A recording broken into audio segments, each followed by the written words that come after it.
சென்னையை அடுத்த ஆவடி மற்றும் காஞ்சிபுரம் காவல் மாவட்டங்களை இணைக்கும் பகுதியாக செம்பரம்பாக்கம் பழஞ்சூர் பகுதிகள் உள்ளன.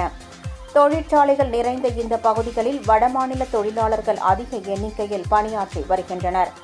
அதேபோல் போதைப்பொருள் புழக்கமும் அதிக அளவில் உள்ளது. இதனை கண்காணித்து நடவடிக்கை எடுக்கும் வகையில் சென்னை பெங்களூரு தேசிய நெடுஞ்சாலையில் தனியார் தொழில் நிறுவனத்தின் சார்பில் 10 லட்சம் ரூபாய் மதிப்பில் காவல் உதவி மையம் அமைக்கப்பட்டுள்ளது. இதனை முறைப்படி காவல்துறையினரிடம் ஒப்படைத்தல் மற்றும் திறப்பு விழா நடைபெற்றது.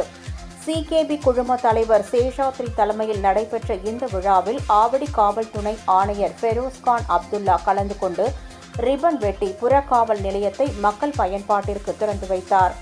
இந்நிகழ்ச்சியில் உதவி ஆணையர் ரவிக்குமார், காவல் ஆய்வாளர் சண்முக சுந்தரம், செம்பரம்பாக்கம் முன்னாள் ஊராட்சி தலைவர் வின்சென்ட் உள்ளிட்டோர் கலந்து கொண்டனர்.